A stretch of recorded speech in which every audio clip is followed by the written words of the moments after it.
In the early 1990s, I had the opportunity to see this mode of prayer, this feeling-based prayer, enacted in a real-time situation. And I'd like to share the story because it perhaps best describes what otherwise is a nebulous concept regarding precisely how feeling-based prayer works in our lives. During the 1990s, early 1990s, the desert Southwest was experiencing one of the worst droughts in history. And a Native American friend of mine invited me to join him one day in a place in the high deserts of northern New Mexico to share in a prayer of rain. He didn't have to ask me twice. I said, "You bet, I'd love to participate and see what this prayer is all about." So we met at an agreed upon location, and we hiked through several 100,000 acres of beautiful high mountain desert sage until we came to a place that was so old. Even the people today don't know who built this place. It was essentially a stone circle. And each stone was placed just as it was by the hands of the ancestors so long ago. And it was in this place that my friend began his prayer. What he did was he removed his shoes, stepped into the circle in his bare feet.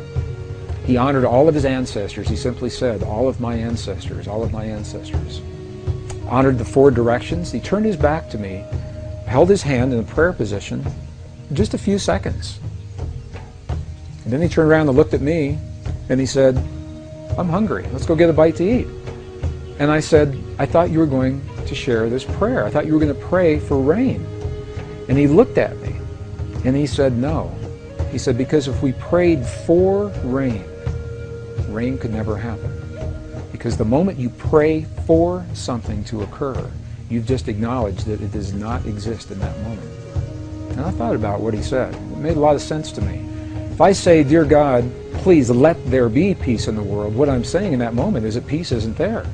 And I may inadvertently be empowering the very condition that I would like to change. And the same with a healing in my body or the body of my loved ones. So I asked my friend, I said, "If you didn't pray for rain just then, what did you just do? What happened when you closed your eyes and you turned your back to me just for those few moments?" And what he said was this.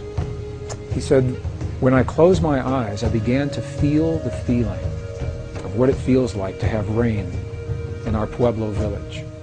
He said, "I smelled the smells of what it smells like when the rain falls off the earthen walls of our buildings. And I felt the feeling of what it feels like with my naked feet in the mud. There's so much mud because there's been so much rain." And he said, "In that way, I opened the door to the possibility to bring rain into our world." Well, I think about this mode of prayer a lot. Later that afternoon, something amazing happened. I was watching the weather maps, and the drought that had happened for so long suddenly changed. We saw the high-pressure system move across Utah and then dip down from Colorado into northern New Mexico and make a little U-turn and come right back up.